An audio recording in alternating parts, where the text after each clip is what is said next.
할렐루야. 하나님의 은혜와 평강이 예배의 자리에 함께하는 여러분들의 삶 가운데 가득하게 되시기를 주의 이름으로 간절히 기원드립니다. 오늘날 세상을 살아가면서 세상이 우리에게 여러 가지 증명서를 요구할 때가 있습니다. 그래서 병원에 가면 본인 신분 확인을 위해서 신분증을 제시해 달라고 그렇게 요청을 합니다. 또 때로는 우리의 능력을 요구하는 증명서를 제출하려고 할 때가 있습니다. 예를 들면 우리가 자동차를 운전할 때 이 사람이 자동차를 운전할 수 있는 능력이 있는지 그것을 확인하기 위해서 운전면허증을 제시해 달라고 하기도 합니다. 세상이 우리에게 그 사람이 맞는지 그런 능력이 있는지 이런 신분증을 제시해 달라고 하는데, 여러분 혹시 우리 그리스도인을 나타낼 수 있는 증명서가 있다면 여러분 무엇으로 우리 그리스도인들을 나타낼 수 있을까요? 내가 그리스도인임을 여러분 세상 속에서 무엇을 통해서 나는 그리스도인입니다 라고 그렇게 나타낼 수 있을까요? 아마 이렇게 얘기하면 어떤 분들은 이렇게 주일날 모여서 예배하고 있는 이 예배의 모습 통해서 내가 그리스도인입니다 라고 나타낼 수 있다고 생각하고 있는 분이 있을지도 모릅니다. 혹은 목사님 제가 여태껏 성경을 몇 번이나 읽었습니다. 혹은 성경 필사를 했습니다 라고 하면서 내가 그동안 해왔던 그 신앙의 흔적들을 내가 그리스도인이라고 증명할 수 있을 거라고 생각하는 분들이 있을지도 모르겠습니다. 그런데요 여러분, 오늘 예수님은 우리에게 아주 중요한 것을 이야기하시는데, 우리가 세상 속에서 그리스도인을 나타낼 수 있는 그 방법은 바로 사랑을 통해서 나타낼 수 있다라고 이야기합니다. 우리 교회 달력 5월 표지 사진 혹시 보셨나요? 교회 달력 5월 표지 사진이 어떻게 되는지 보셨나요? 보면 서로 사랑하라 되어 있습니다. 오늘 말씀하고 똑같은 말씀이 나오는데, 여러분 우리는요 서로 사랑할 때 그리스도인으로 세상 속에서 드러나는 겁니다. 내가 아무리 교회에서 예배를 드리고 기도를 하고 성경을 많이 읽어도 세상 가운데 살아가는 우리들의 모습이 사랑하지 않으면 여러분 그것은 그리스도인이 아닙니다. 그래서 제가 제일 안 어울린 단어가 있다고 몇 번 말씀드렸죠. 이기적인 그리스도인. 이것은 뜨거운 얼음처럼 도저히 있을 수 없는 말, 그게 바로 이기적인 그리스도인입니다. 근데 여러분 우리는 어떻게 살고 있습니까? 지금 우리는 혹 이기적인 그리스도인으로서 사랑을 잊어버린 채 사랑하지 않으면서 나는 그리스도인이라고 생각하면서 살고 있는 거 아닙니까? 이런 부활의 소망을 가지고 우리가 세상을 넉넉하게 이기기 위해서 말씀을 붙들고 은혜로 살아간다 할지라도, 이런 우리가 세상 가운데서 사랑하지 않으면 우리는 온전한 그리스도인으로 살 수 없습니다.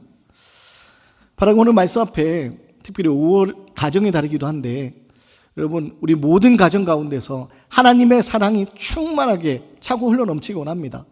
그리고 나의 모습, 우리 한 사람 한 사람 모습이 하나님의 사랑이 충만하게 채워져서 그 사랑의 모습 통해서 이 사람은 그리스도이구나, 세상 가운데 인정받으며 하나님의 영광을 나타낼 수 있는 믿음의 사람이 되시기를 주의 이름으로 간절히 기원드립니다. 그러면서 오늘 여러분 새 계명의 내용, 우리 서로 사랑하라 하는 예수님의 말씀 우리는 기억할 수 있어야 됩니다. 우리 34절 말씀을 같이 한번 읽어보겠습니다. 시작. 새 계명을 너희에게 주노니 서로 사랑하라. 내가 너희를 사랑한 것 같이 너희도 사랑하라. 여러분 오늘 예수님 뭐라고 말씀하십니까? 새 계명을 너희에게 주노니 서로 사랑하라 라고 얘기합니다. 예수님은 서로 사랑하라고 말씀하시면서 새 계명을 너희에게 준다라고 얘기합니다. 그런데 이상하지 않습니까? 서로 사랑하라는 말이 그럼 그전에는 없던 말입니까? 그러면 지금 예수님 오기 전에 구약에서는 서로 사랑하라는 말이 없었습니까? 아닙니다. 있었습니다. 레위기 19장에도 내 이웃을 내 몸같이 사랑하라는 말씀이 나옵니다. 구약의 많은 말씀들이 우리가 서로 사랑해야 됨에 대해서 끊임없이 증언합니다. 그런데 오늘 예수님은 새 계명을 너희에게 준다. 새 계명을 너희에게 주니 서로 사랑하라 라고 이야기합니다. 여러분 그러면 왜 예수님은 지금 새 계명이라고 이야기할까요? 여기서 새 계명할 때 이 새로움을 뜻하는 헬라어가요 카이네라는 단어를 씁니다. 근데 이 카이네라는 단어는요, 완전히 차원이 다른, 완전히 질적으로 다른 그런 새로운 것을 이야기합니다. 그게 바로 이 새 계명입니다. 그러면 구약에 나오던 그 계명의 말씀, 내 이웃을 내 몸같이 사랑하라는 말씀과 오늘 예수님이 새 계명을 너에게 주느니 서로 사랑하라는 이 말씀이 어떻게 차원이 다를까요? 어떻게 질적으로 다를까요? 여러분, 예수님 오늘 서로 사랑하라 할 때 이 사랑의 대상은요, 기존에 있던 사랑의 질서를 완전히 뛰어넘는 새로운 가르침, 새로운 명령, 죄송합니다. 새로운 명령이기 때문입니다. 여러분, 당시 유대인들에게서 사랑의 대상은요, 철저하게 자기 자신들이었습니다. 철저하게 이웃의 개념도 자기 민족 안에서만 이루어졌습니다. 유대인들은요, 철저하게 자기 민족 공동체 안에서 자신들은 선택받은 사람들이라고 생각했고, 가족 공동체 안에서, 마을 공동체 안에서 서로 사랑할 뿐이었습니다.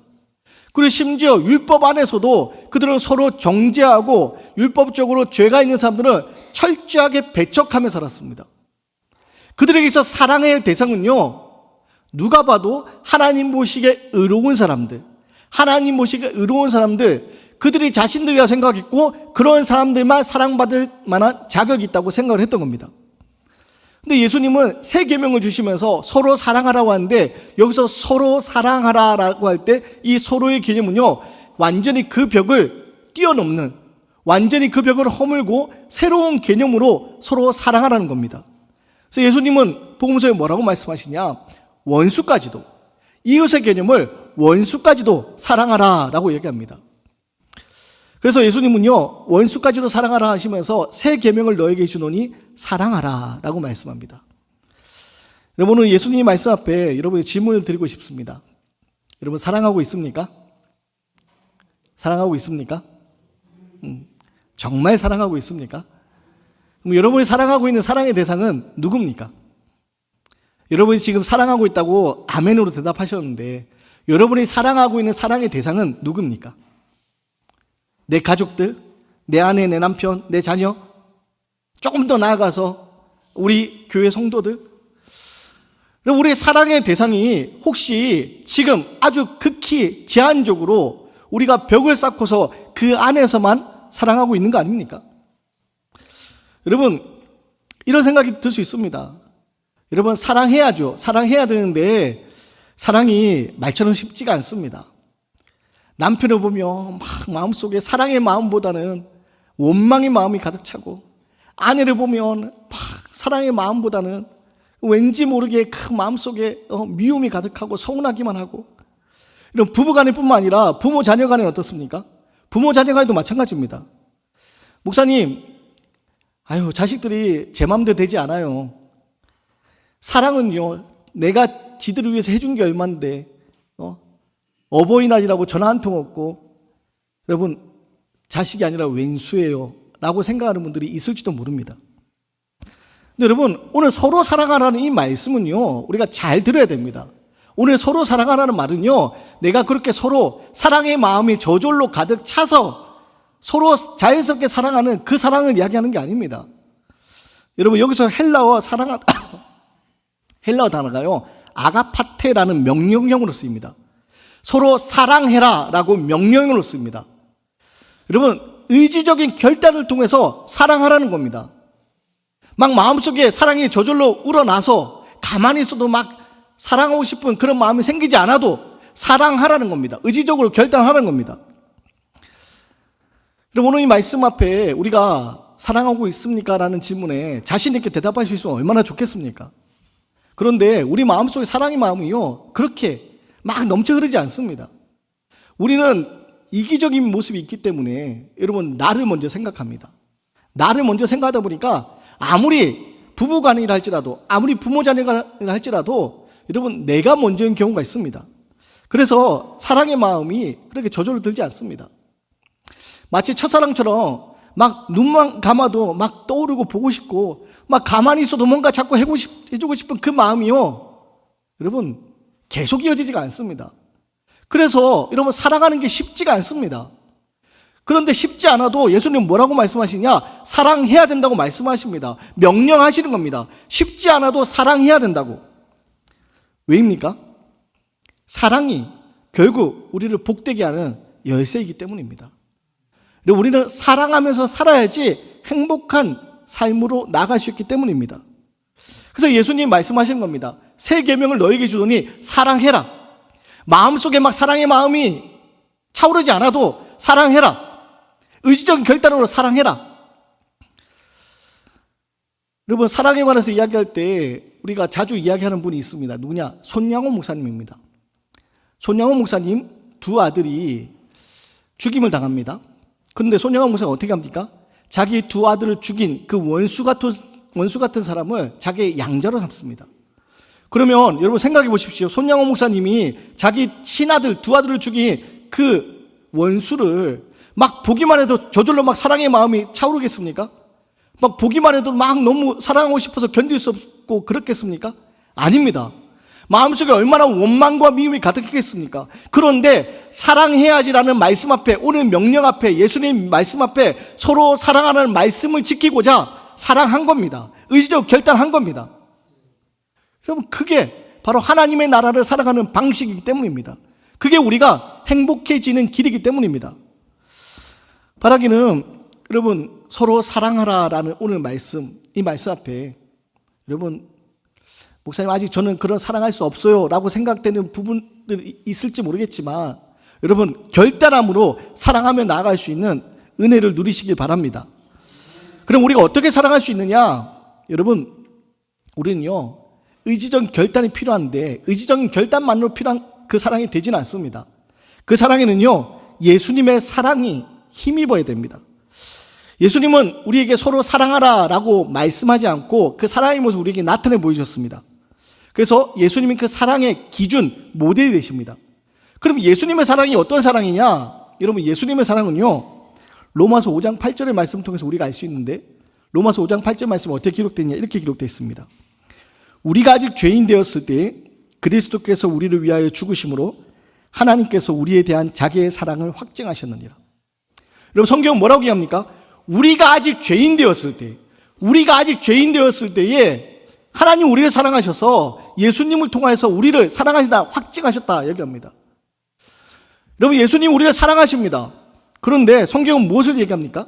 아직 우리가 죄인 되었을 때, 우리가 사랑받을 만한 자격이 있어서가 아니라 여전히 우리의 사랑받을 만한 자격이 없는 아직 죄인 되었을 때, 마치 손양호 목사님의 두 아들을 죽인 그 원수 같은 그 사람처럼 손양호 목사님에게는 아직 사랑의 대상이 아니지만 그 사람을 사랑했던 것처럼, 양자로 삼으셨던 것처럼 하나님이 그처럼 우리를 사랑한다, 예수님의 십자가를 통해서 우리를 사랑한다 확증하셨다고 성경은 증언합니다. 여러분, 이 말씀 우리는 잘 알아야 됩니다. 하나님 우리를 사랑하십니다.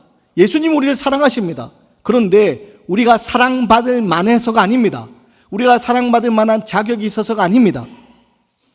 우리가 그런 자격이 있어서 하나님 우리를 사랑하시는 게 아닙니다.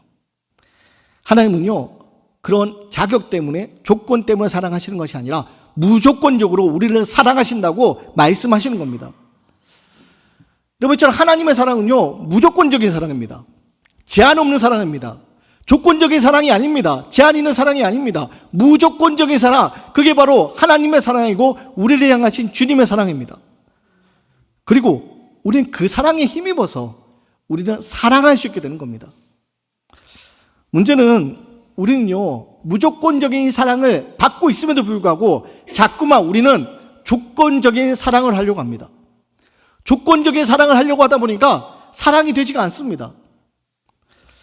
여러분, 하나님 우리를 무조건적으로 사랑하시는데, 예수님 우리를 무조건적으로 사랑하시는데 자꾸 우리는 조건을 내밉니다. 그 사람은 사랑받을 만한 자격이 없다고, 그 사람이 하는 말과 행동을 보라고, 내가 어떻게 사랑할 수 있냐고. 여러분, 우리 자꾸만 이런 조건을 겁니다. 그런 조건을 걸다 보니까 우리는 사랑하며 살지 못합니다. 심지어 이 조건은요, 이런 부부간에도 조건을 겁니다. 부부간에도 조건을 걸고요, 부모 자녀 간에도 조건을 겁니다. 품 안의 자식이라는 말이 있죠. 그 아이를 키워보신 분도 아시겠지만 그 갓난아기 때 얼마나 예쁩니까? 어제도 신방 갔다가 막 이제 돌된 그 아이를 봤는데 보기만 해도 너무 예쁜 거예요. 보기만 해도 막 너무 예쁩니다. 여러분, 자녀들 키워보시면 아시겠지만 그 품 안의 자식이 언제까지 예쁩니까? 좀 자라다 보면 그렇게 마냥 예쁘지만은 않습니다. 마음을 힘들게 할 때가 있습니다. 그래서요, 저희 집에도 새 아이가 있잖아요. 새 아이를 키우면서 아내가 참 많이 울었습니다. 제가 전에 있던 교회에서 밤늦게 한 11시 이렇게 늦게 집에 돌아가면 불 꺼진 거실에서 누군가 흐느끼는 소리가 들립니다. 아이들 다 재워놓고 불 꺼진 거실에서 혼자 그 아이들 때문에 힘들어하면서 울고 있던 그 아내의 모습이 있었습니다. 그럼 마냥 예쁘지 않습니다. 때로 힘들게 합니다. 그럼 가족 간에도 이렇습니다. 부부 간에도, 부모 자녀 간에도, 가족 간에도 이런데 어떻게 우리가 다른 사람을 그러면 사랑할 수 있겠습니까? 그럼 다른 사람을 사랑하지 말아야 됩니까? 어떻게 우리를 사랑할 수 있느냐? 우리는 이 예수님의 사랑 안에 있을 때 예수님의 사랑에 힘입어서 우리는 사랑을 할 수 있는 겁니다. 그래서 예수님 말씀합니다. 내가 너희를 사랑한 것 같이 너희도 서로 사랑하라. 여러분, 내가 너희를 사랑한 것 같이 너희도 서로 사랑하라. 여러분, 예수님 우리를 사랑해 주셨기 때문에 그 사랑에 힘입어서 우리가 사랑할 수 있는 겁니다. 우리가 그 사랑을 경험하지 못하면요, 우리가 그 사랑을 하며 살 수 없습니다. 부모의 사랑을 잘 받고 자란 자녀들은요, 자존감이 아주 높습니다. 그리고 그 사랑을 잘 받고 자란 자녀들은요, 커서도 다른 사람을 잘 사랑하며 살아갑니다. 그런데 부모의 사랑을 잘 받지 못하고 자란 자녀들은요, 자존감이 낮은 경우가 있습니다. 그러면서 사랑하는데 여러 가지 어려움이 생기는 경우가 많습니다. 어떤 차이가 있느냐? 그 사랑을 경험하다 보니까 그 사랑하는 방법을 알고 그렇게 사랑하며 사는 겁니다. 그럼 마찬가지입니다. 예수님 우리를 사랑하시기 때문에 예수님 우리를 사랑하시는 그 사랑에 힘입어서 주님이 우리를 사랑하신 것 같이 우리가 서로 사랑할 수 있는 방법을 얻게 되는 겁니다. 그리고 그 주님의 사랑은요, 심지어 끝까지 사랑하시는 사랑입니다. 여러분, 요한복음 13장 1절에 뭐라고 되어 있냐? 세상에 있는 자기 사람들을 끝까지 사랑하시니라. 끝까지 사랑하시니라. 예수님은요, 우리를 끝까지 사랑하십니다. 우리가 하나님 앞에, 주님 앞에 항상 옳은 모습만 있는 게 아닙니다. 때로 우리가 잘못된 길로 들어설 때도 있고, 하나님 보시기에 참 가슴 아픈 잘못된 모습으로 행동할 때도 있습니다. 그런데도, 그럼에도 불구하고 예수님은 우리를 끝까지 사랑하십니다. 무조건적으로 끝까지 사랑하시는 그 사랑이 우리를 향한 사랑입니다. 그래서 예수님 말씀하시는 겁니다. 내가 너희를 사랑하는 것 같이 너희도 서로 사랑하라. 사랑하는 여러분, 이 예수님의 사랑에 힘입어서 우리가 서로 사랑할 수 있게 원합니다. 이 사랑 안에 있을 때 우리는 다른 사람들을, 나와 다른 사람들을, 가족들을, 또 가족 이후에 다른 이웃들을 사랑할 수 있게 되는 겁니다. 목사를 지내면서 여러분, 제 마음속에 누군가가 막 미워지고 누군가를 향한 분노가 치밀어 오를 때가 있을까요, 없을까요? 있을까요, 없을까요? 네, 없어요라고 대답하는 분들은 제가 참 너무 감사해서 낮에 커피라도 한 잔 뽑아드리도록 할 테니까. 여러분, 목사로 지내지만 제 안에도요, 누군가를 향한 미움과 원망이 가득 차오를 때가 있습니다. 어쩔 수 없는 연약함이 있습니다. 그러면 여러분, 제가 그 미움과 원망 속에서 제 영혼이 망가지게 제가 내버려 두겠습니까? 내버려 두지 않습니다. 왜냐? 저는 그 원망과 미움, 거기로부터 탈출하는 방법을 알고 있기 때문입니다. 어떻게 알고 있느냐? 제가 그 하나님의 사랑 안에 빠져보았기 때문에, 하나님의 자격 없는 나를 사랑해 주시는 것을 경험해 보았기 때문에, 하나님이 나를 사랑하시는데, 이런 자격 없는 나를 하나님이 사랑하시는데 내가 뭐라고 저 사람의 자격을 내가 따지는지 돌이키게 되고, 그래서 그 사랑에 힘입어서 다른 이들을 사랑할 수 있게 되는 겁니다. 제가 그것을 언제 처음 경험했냐면요, 제가 학창시절에 교회 안에 함께 신앙생활하는 친구가 있었는데, 그 친구가 서울에서 막 이제 창원으로 전학 와서 막 노래도 잘하고 막 기타도 잘 치고 운동도 잘하고 막 교회 여자 학생들한테 인기가 많은 그런 친구였어요. 근데 문제는 그 친구가 여자 학생들한테 그렇게 인기가 많았는데 남자들끼리 있을 때 그 모습이 약간 이중적이었어요. 그래서 마음속에 제 안에 막 미움이 있었습니다. 그래서 너무 얄미운 거예요. 너무 얄미운데 제가 말씀 안에서 기도하면서 계속 기도하는데 그래도 사랑해야지. 근데 그 얄미운 마음이 사라졌을까요? 안 사라졌을까요? 안 사라지는 겁니다. 기도하고 다짐해도 사랑해야지 안 사라집니다. 그런데 제가 그 친구를 정말 사랑하게 된 계기가 있습니다. 언제냐? 제가 수련회 가운데 하나님의 은혜를 경험하면서 제가 무엇을 깨달았냐면 하나님 앞에 너무나도 부끄러운 제 모습을 깨달았습니다. 그런데 이런 나를 하나님이 말씀하시는 겁니다. 사랑한다고. 너의 그 모습을 내가 사랑한다고. 나의 부끄러운 그 모습 하나님이 사랑한다고 말씀하시고 그 사랑 안에 제가 충만하게 젖어드니까 그렇게 얄미워 보이던 그 친구가요, 사랑스러워 보이더라고요. 제가 그 사랑 안에 있으니까. 오늘 예수님 바로 그 이야기 하신 겁니다. 내가 너희를 사랑한 것 같이 너희도 서로 사랑하라. 여러분, 우리의 힘으로, 우리의 결단으로, 우리의 의지로 사랑할 수 없습니다. 하지만 예수님이 우리를 사랑하신 것 같이 그 사랑 안에 있을 때 우리는 서로 사랑할 수 있습니다. 바라기는 여러분, 이 예수님의 사랑을 우리가 경험하고 고백하는 믿음의 사람이 되시기 바랍니다. 그 사랑 안에서 그 사랑에 힘입어서 다른 이들을 사랑할 수 있는 믿음의 사람이 되시기 바랍니다. 그래서 오늘 여러분 35절 말씀입니다. 우리 35절 말씀 함께 읽겠습니다. 시작.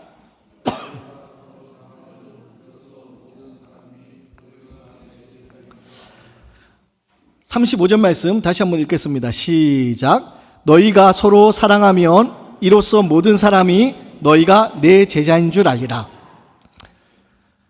여러분, 우리는 예수님의 그 사랑에 힘입어서 다른 이들을 사랑할 때 그리스도인으로서 살아갈 수 있게 되는 겁니다. 예수님은요, 우리가 그리스도인으로 살아가는 삶의 방식에 대해서 예배를 얼마나 오래 드리느냐, 예배를 얼마나 자주 드리느냐, 그것을 이야기하지 않습니다. 기도를 얼마나 오래 하느냐, 기도 얼마나 자주 하느냐, 그 이야기도 하지 않습니다. 여러분, 예수는 오직 한 가지만 이야기합니다.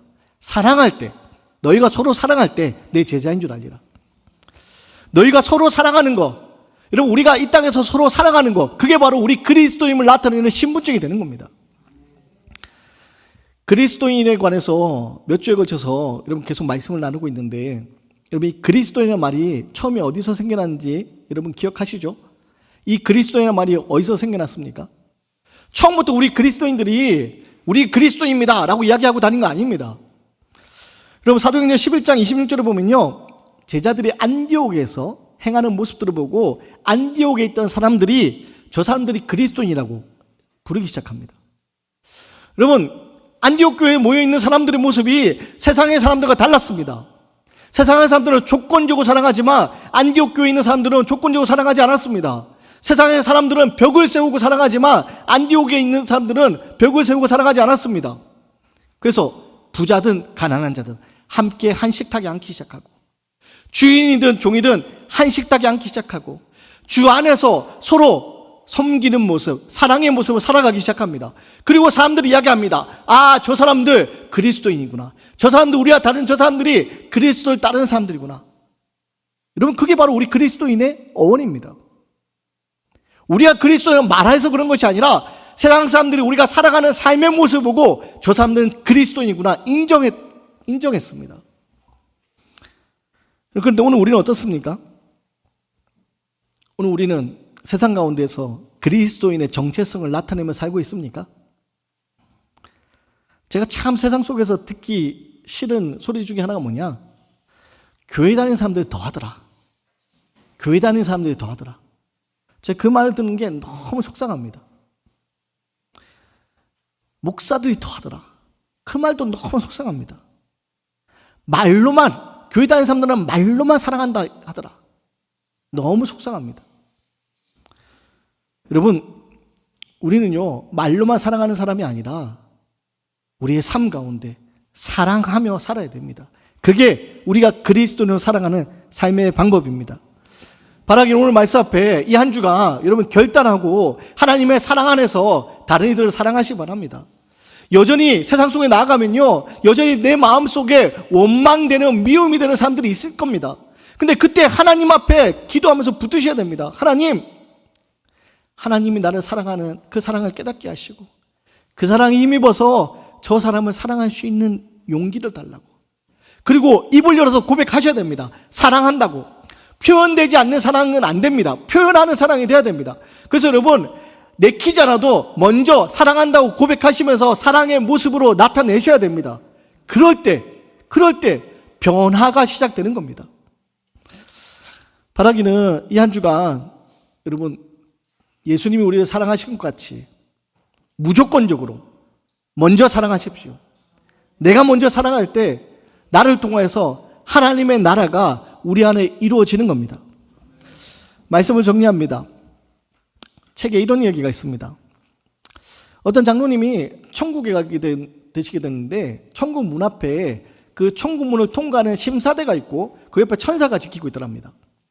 그런데 그 천국 문을 통과해야 되는데 이 장로님이 내심 이제 천국 문에 들어갈 자신이 있어서 그 천사에게 이렇게 얘기했다고 합니다.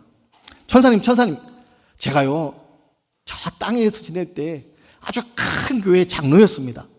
제가 선교도 아주 열심히 했고 교회를 몇 개 세우고 제 안에 그 했던 여러 가지 증명서들도 많이 있습니다. 이 증명서 보시고 저를 통과시켜 주십시오. 그때 천사가 고개를 가로저으면서 이렇게 얘기하더랍니다. 장로님, 죄송하지만 그 증명서들은 여기에 필요가 없습니다. 여기에 필요한 증명서들은 단 하나입니다. 사랑으로 결제한 영수증이 있어야 됩니다. 여러분, 물론 누군가가 지어낸 이야기겠지만 우리가 한번 깊이 생각해 볼 때 문제 아닙니까? 결국 우리가 하나님 앞에 섰을 때 우리의 모습이 사랑하며 살았는지 자신 있게 이야기할 수 있는 그리스도인이 되어야 되지 않겠습니까? 바라기는 여러분 이 한 주가 그리스도인 그 이름에 부끄럽지 않게 사랑하며 살아갈 수 있건 합니다. 감정에 휘둘려서 원망과 미움 속에서 나의 영혼과 나의 삶을 파괴시키는 것이 아니라 예수님이 나를 사랑하신 것 같이, 예수님이 무조건적으로 우리를 사랑하신 것 같이 우리가 서로 사랑하면서 우리가 있는 그 자리가 작은 천국이 되는 놀라운 은혜가 고백되기를 주의 이름으로 간절히 기원 드리겠습니다.